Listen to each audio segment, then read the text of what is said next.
नमस्कार, राज्यसभा टीवी में आपका स्वागत है। राज्यसभा के सभी दर्शकों को कृष्ण जन्माष्टमी की ढेर सारी शुभकामनाएं।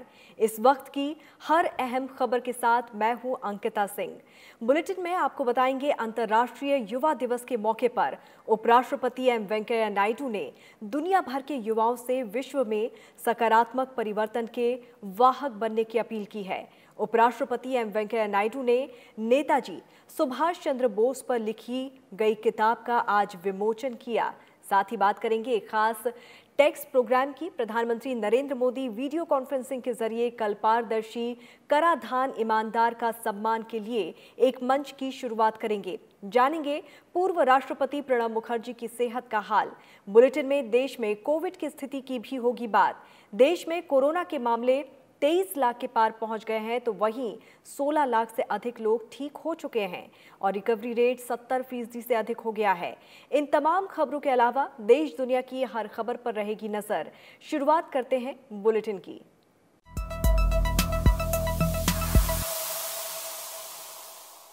उपराष्ट्रपति एम वेंकैया नायडू ने नेताजी सुभाष चंद्र बोस पर लिखी गई किताब का आज विमोचन किया। नेताजी भारत की स्वतंत्रता और अंग्रेजों के अभिलेखागार नाम की ये पुस्तक नेताजी सुभाष चंद्र बोस INA ट्रस्ट के सहायक सदस्य डॉक्टर कल्याण कुमार डे ने लिखी है। उपराष्ट्रपति ने इस मौके पर कहा कि हमारे स्वाधीनता आंदोलन के दौरान नेताजी का साहसी और ओजस्वी नेतृत्व युवाओं के लिए अनुकरणीय प्रेरणा का स्रोत था। उन्होंने कहा कि नेताजी का दृढ़ विश्वास था कि हम सब सबसे पहले भारतीय हैं। धर्म, जाति, क्षेत्रीयता और भाषाई पहचान बाद में आती है। उपराष्ट्रपति एम वेंकैया नायडू ने कहा कि इतिहास के संपूर्ण प्रामाणिक यथार्थ को समग्रता में प्रकाश में लाया जाना चाहिए। Netaji India's independence and British archives पुस्तक के लोकार्पण के मौके पर उपराष्ट्रपति ने कहा कि देश के विभिन्न क्षेत्रों के क्रांतिकारियों के अमर बलिदानों को स्कूली पाठ्य पुस्तकों में शामिल किया जाना चाहिए। उपराष्ट्रपति ने युवाओं से नेताजी के जीवन संघर्ष से प्रेरणा लेकर राष्ट्र निर्माण में आगे बढ़कर भाग लेने का आह्वान भी किया। On this occasion, I call upon the youth to take inspiration from the lives of Sri Subhash Chandra Bose and strive towards building a new India, a strong, stable, prosperous, and egalitarian India. Even 7 decades after independence, the country continue to face challenges in different fronts. And the youth should be in the forefront in building a new India, which is free of poverty, illiteracy, corruption, caste, gender discrimination, and where every Indian has equal opportunities. That should be our aim and our focus and our effort. Netaji's strong personality was rooted in his belief that India had a glorious past and a bright future as a nation, as a civilization, and as a culture. That was his conviction. इस दौरान उपराष्ट्रपति ने यह भी कहा कि कोविड-19 महामारी ने देश के लिए एक आत्मनिर्भर, सुदृढ़ अर्थव्यवस्था की आवश्यकता को रेखांकित किया है। उन्होंने निजी क्षेत्र, बुद्धिजीवियों समेत सभी का आह्वान किया कि वो आत्मनिर्भरता के लिए अभियान को सफल बनाने में अपनी अहम भूमिका निभाएं। The basic aims to be vocal for local. By reducing dependence on imports, promote Indian brands and products, create consumption-led growth through domestic manufacturing, build world-class infrastructure, make Indian industries globally competitive, ensure ease of doing business, attract foreign investments and develop India into a fully developed, interdependent and self-reliant economy. Atmanirbhar does not seek to erect trade barriers or promote protectionism, but rather tap India's inherent strengths and make various sectors globally competitive. ये किताब स्वाधीनता आंदोलन के दौरान नेताजी की महत्वपूर्ण भूमिका से संबंधित प्रामाणिक दस्तावेजों का संकलन है। Mohammad Fatih Tipu, Rajya Sabha TV. अंतर्राष्ट्रीय युवा दिवस के मौके पर उपराष्ट्रपति एम वेंकैया नायडू ने दुनिया भर के युवाओं से विश्व में सकारात्मक परिवर्तन के वाहक बनने की अपील की है। भारत में दुनिया की 21% युवा आबादी है। इस लिहाज से भारत के निर्माण में देश के युवाओं की बेहद ही महत्वपूर्ण भूमिका है। जोश और ऊर्जा से लबरेज युवा अपनी सूझबूझ और रचनात्मकता से मुश्किल को आसान और चुनौती को अवसर में बदल देते हैं। इसीलिए कहते हैं कि जिस ओर जवानी चलती है उस ओर जमाना चलता है। युवाओं के इसी हौसले और जज्बे को सलाम और उनकी भूमिका और भागीदारी को सुनिश्चित करने के लिए हर साल 12 अगस्त को दुनिया भर में अंतर्राष्ट्रीय युवा दिवस मनाया जाता है। इस दिवस का मुख्य मकसद सामाजिक, आर्थिक और राजनीति के मुद्दों पर युवाओं की भागीदारी और उनकी भूमिका पर चर्चा करना है। हर साल की तरह इस बार भी संयुक्त राष्ट्र महासभा ने अंतर्राष्ट्रीय युवा दिवस के मौके पर एक थीम चुनी है। इस बार की थीम है वैश्विक कार्य के लिए युवाओं की भागीदारी। इस मौके पर उपराष्ट्रपति एम वेंकैया नायडू ने भी ट्विटर पर संदेश दिया। उन्होंने कहा कि अंतर्राष्ट्रीय युवा दिवस के अवसर पर विश्व मानवता के भावी नागरिकों से अपेक्षा करता हूं कि वो एक विश्व में सकारात्मक परिवर्तन के वाहक बने। एक शांतिपूर्ण, न्यायपूर्ण और समावेशी विश्व के निर्माण में युवाओं की भूमिका महत्वपूर्ण होगी। भारत एक युवा देश है। हमारे युवाओं ने विश्व में अपनी प्रतिभा और क्षमता का लोहा मनवाया है। समय की मांग है कि आज देश को हर क्षेत्र में आत्मनिर्भर बनाने के लिए आगे आए। नया भारत आपके लिए इनोवेशन और उद्यमिता के नए द्वार खोल रहा है। नए अवसर आपकी प्रतीक्षा कर रहे हैं। देश के युवा अशिक्षा, जात पात, रूढ़िवाद, लैंगिक भेदभाव, भ्रष्टाचार जैसी सामाजिक कुवृत्तियों से मुक्त कराकर समाज को नवजीवन दें। आपके सामने हमारे अमर क्रांतिकारियों के अनुकरणीय आदर्श हैं। उनके सपनों का भारत बनाना और उनकी स्मृति के प्रति आपका दायित्व है। इस मौके पर केंद्रीय युवा मामले एवं खेल मंत्री किरण रिजिजू ने यूएन वॉलंटियर्स कार्यक्रम में कहा कि नए भारत के निर्माण देश के युवाओं की केंद्रीय भूमिका है। उन्होंने जानकारी दी कि सरकार 1 करोड़ वॉलंटियर्स बनाने के लक्ष्य पर आगे बढ़ रही है। कोविड-19 महामारी के दौरान देश के युवा वॉलंटियर्स ने कोने कोने में राहत पहुंचाने में मदद की। भारत में दुनिया की 21% युवा आबादी है। भारत की कुल आबादी में 18% युवा है, जिनकी संख्या करीब 25 करोड़ है। सरकार की नीतियों का फोकस भी इन युवाओं के समग्र विकास पर रहता है, जिससे ये युवा देश की प्रगति को एक नई दिशा दे सकें। संयुक्त राष्ट्र ने 1999 में युवाओं में सांस्कृतिक और कानूनी मुद्दों पर जागरूकता जगाने के लिए 12 अगस्त को अंतर्राष्ट्रीय युवा दिवस मनाने की घोषणा की थी। 12 अगस्त 2000 को पहली बार इसे मनाया गया था। Bureau report, Rajya Sabha TV. प्रधानमंत्री नरेंद्र मोदी वीडियो कॉन्फ्रेंसिंग के जरिए कल पारदर्शी कराधान ईमानदार का सम्मान के लिए एक मंच की शुरुआत करेंगे। ये मंच एक खास तरह का टैक्स प्रोग्राम होगा जो प्रत्यक्ष कर सुधारों की यात्रा को और भी आगे ले जाएगा। आयकर विभाग के अधिकारियों और पदाधिकारियों के अलावा विभिन्न वाणिज्य मंडलों, व्यापार संघों और चार्टर्ड अकाउंटेंट संघों के साथ साथ जाने माने करदाता भी इस आयोजन के साक्षी होंगे। केंद्रीय वित्त और कॉरपोरेट कार्य मंत्री निर्मला सीतारमण और वित्त और कॉरपोरेट कार्य राज्य मंत्री अनुराग सिंह ठाकुर भी इस अवसर पर उपस्थित रहेंगे। दरअसल 1 फरवरी को पेश किए गए आम बजट में करदाता चार्टर की घोषणा की गई थी, जिसका सांविधिक दर्जा होने की बात कही गई है। ये आयकर विभाग की ओर से समय सीमा की सेवाओं को सुनिश्चित करके नागरिकों को और सशक्त बनाएगा। आयकर विभाग के लिए नीतियां बनाने वाले शीर्ष निकाय CBDT ने पिछले कुछ सालों में प्रत्यक्ष करों में कई प्रमुख और बड़े कर सुधार लागू किए हैं। पिछले साल कॉरपोरेट टैक्स की दर को 30% से घटाकर 22% कर दिया गया और नई विनिर्माण इकाइयों के लिए इस दर को और भी अधिक घटाकर 15% कर दिया गया। इनके अलावा लाभांश वितरण कर को भी हटा दिया गया। कर सुधारों के तहत सरकार की प्राथमिकता टैक्स की दरों में कमी करने और प्रत्यक्ष कर कानूनों के सरलीकरण की रही है। आयकर विभाग के कामकाज में दक्षता और पारदर्शिता लाने के लिए CBDT ने कई पहल भी की हैं। डिजिटल लेन देन और भुगतान के इलेक्ट्रॉनिक मोड या तरीकों को बढ़ावा देने के लिए भी कई उपाय किए गए हैं।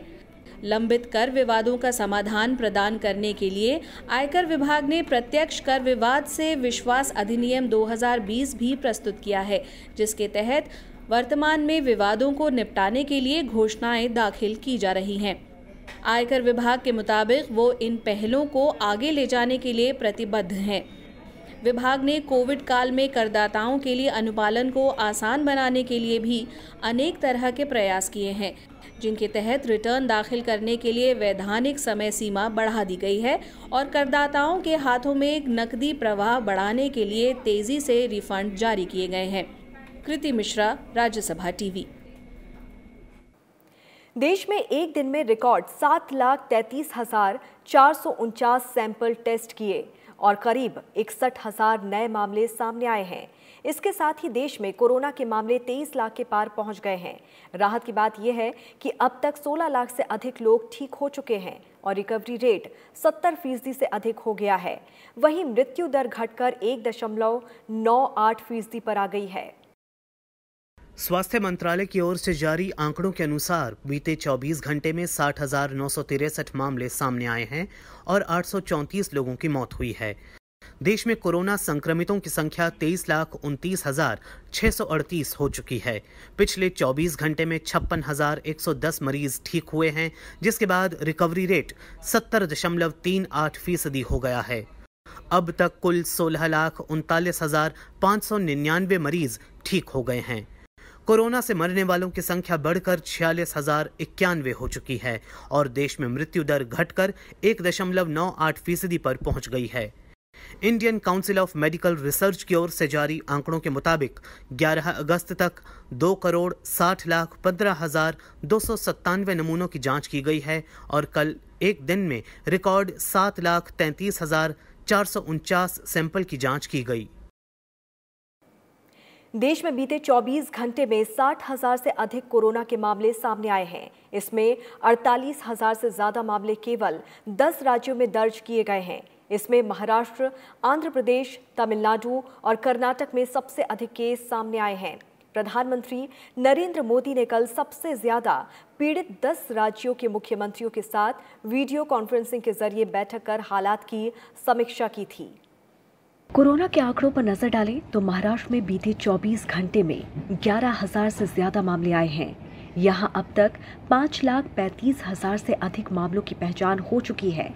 राज्य में 1.5 लाख के करीब सक्रिय मामले हैं। वहीं कोरोना से रिकवरी रेट 68% से अधिक है। यहां प्रति 10 लाख आबादी पर 23,000 से अधिक टेस्ट किए जा रहे हैं।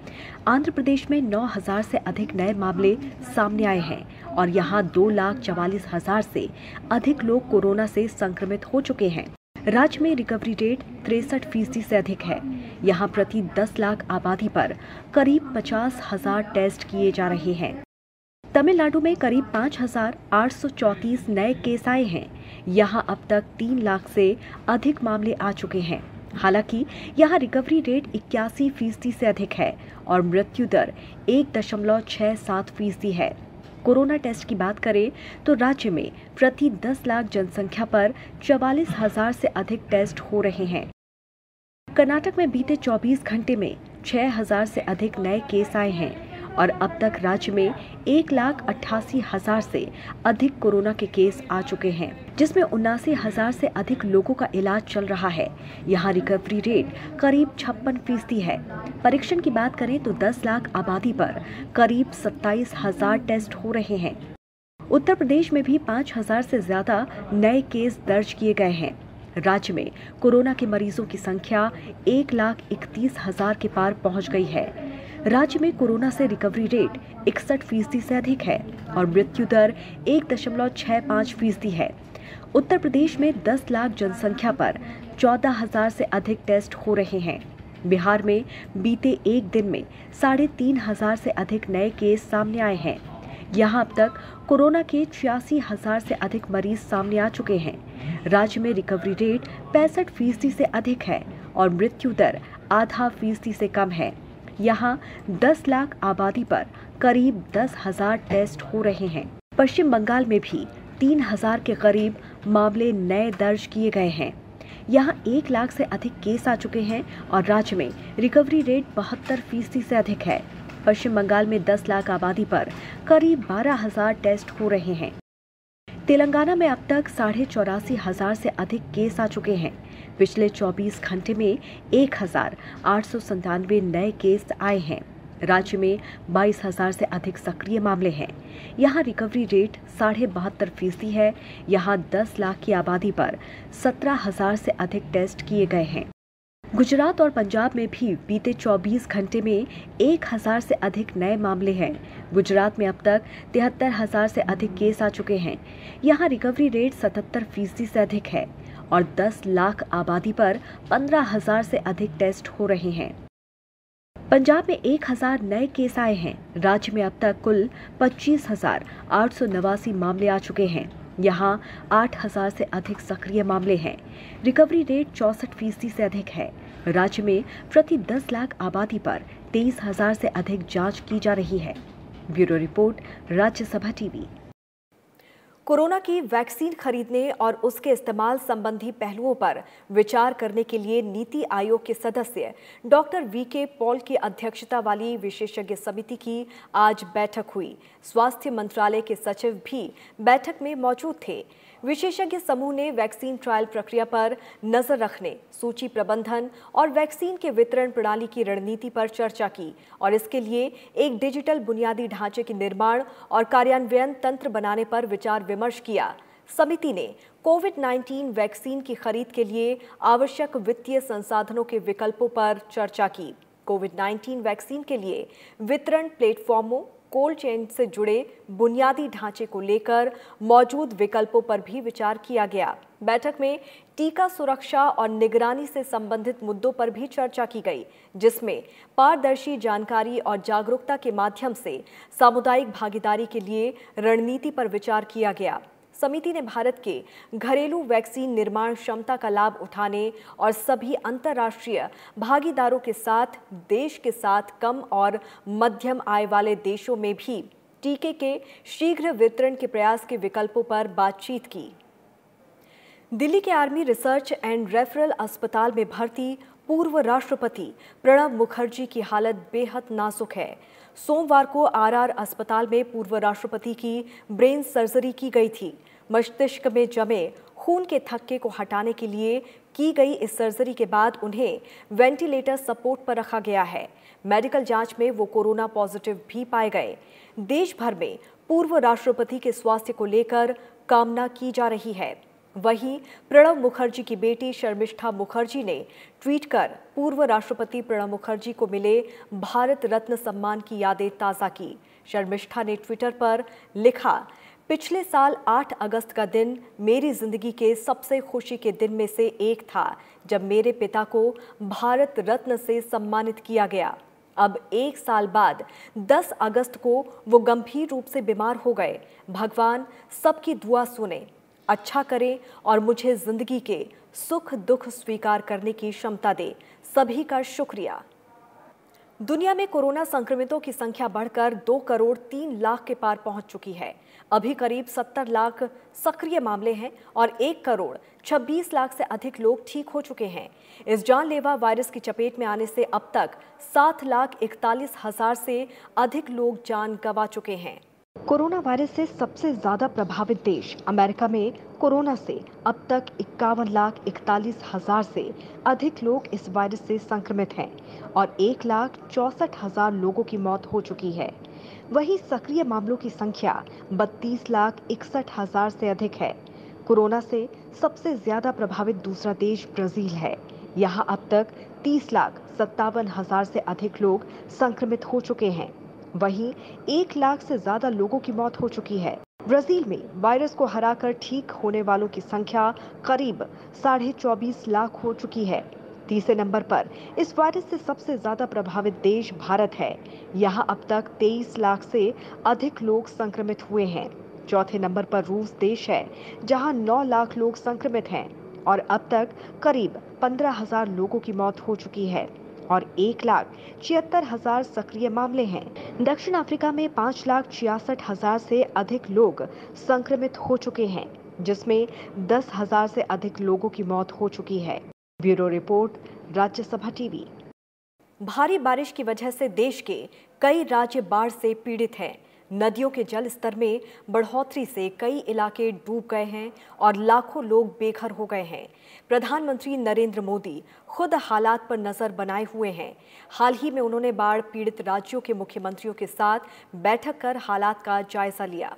देश के 6 राज्य लगातार हो रही बारिश की वजह से बाढ़ की चपेट में हैं। इनमें सबसे खराब हालात केरल के हैं।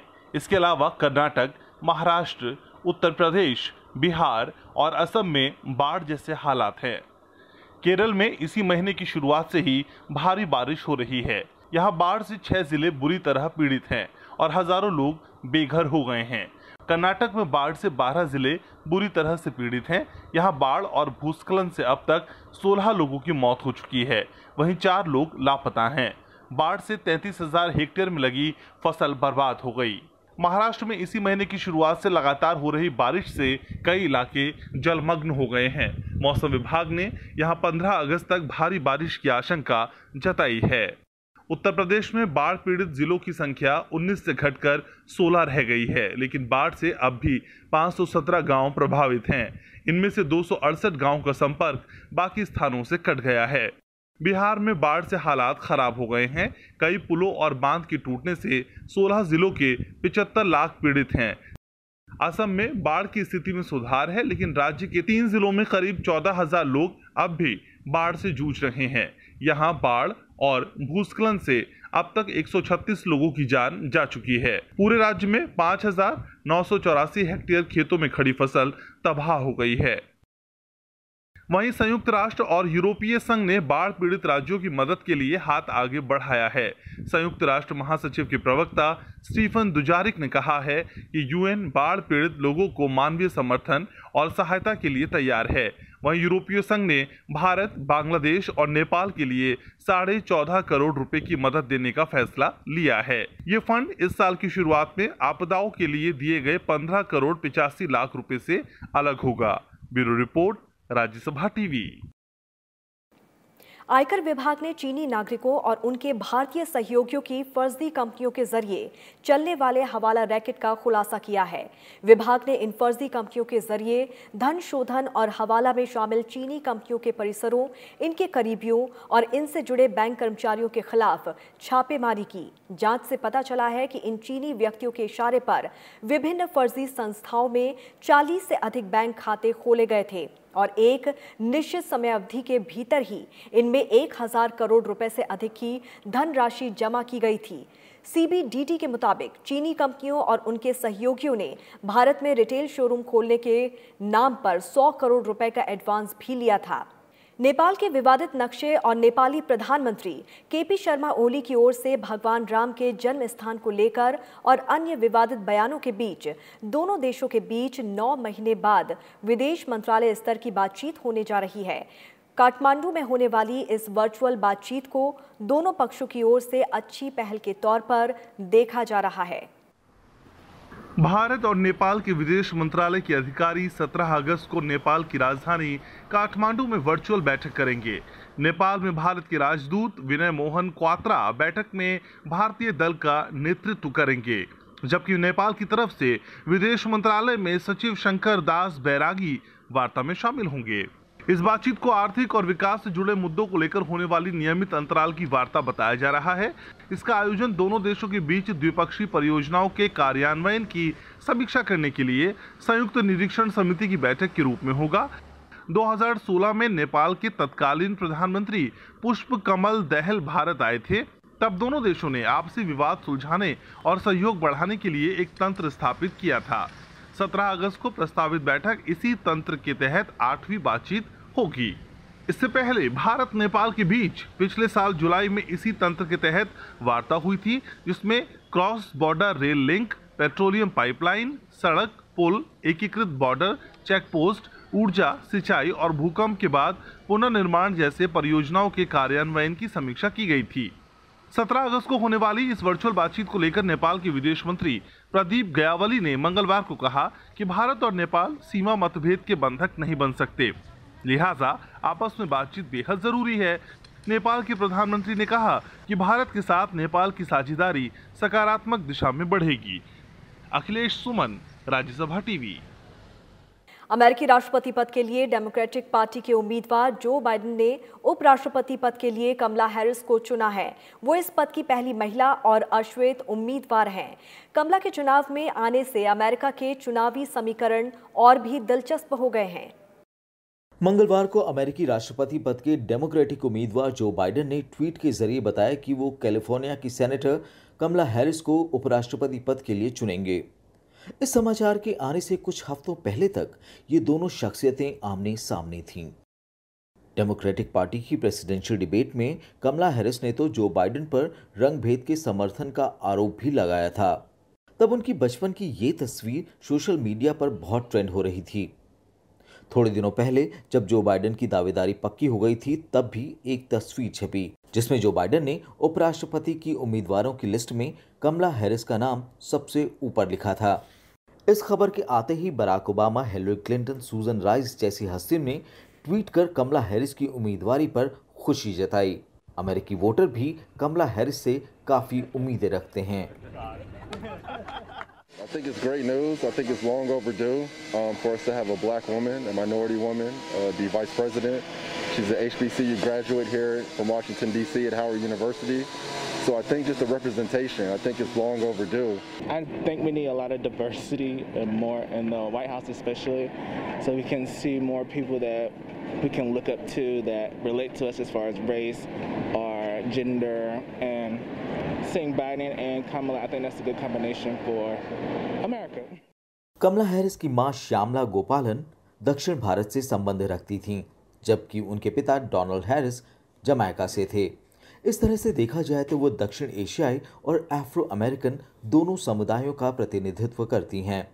ताज़ा आंकड़ों के मुताबिक ये दोनों समुदाय अमेरिकी जनसंख्या का 19% से भी ज़्यादा हिस्सा हैं। गौरतलब है कि पिछले चुनाव में इस समुदाय की कम हिस्सेदारी से डेमोक्रेटिक पार्टी जीत के करीब जाकर भी चुनाव हार गई थी। डेमोक्रेट्स इस बार ये गलती नहीं दोहराना चाहते। Bureau report, Rajya Sabha TV. और बुलेटिन में अब बात करेंगे श्री कृष्ण जन्माष्टमी के पावन पर्व और भक्तों में छाए उत्साह और उमंग की।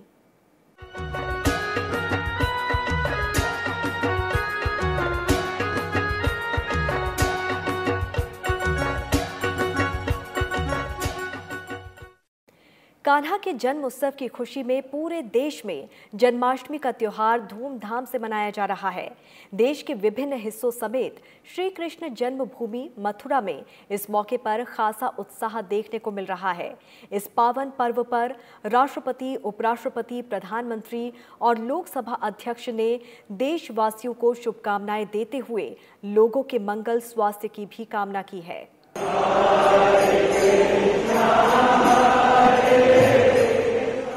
घर से लेकर मंदिर और गांव से लेकर शहर तक देश का कण कण कृष्णमय है। भक्त उस शुभ समय का बेसब्री से इंतजार कर रहे हैं जब उनके आराध्य लड्डू गोपाल का जन्म होगा और पूरा वातावरण कान्हा के जयकारों से गुंजयमान होगा। दिल्ली, मथुरा, कोलकाता, मुंबई, चेन्नई सभी जगह लोग कृष्ण भक्ति में डूबे हुए हैं। भगवान कृष्ण का जन्मोत्सव इस बार लगातार 2 दिन 11 और 12 अगस्त को मनाया जा रहा है। मथुरा, वृंदावन, गोवर्धन, बरसाना, नंदगांव, गोकुल, महावन, बलदेव सभी तीर्थ स्थलों के मंदिरों में कोरोना के मद्देनजर सभी नियमों का पालन किया जा रहा है।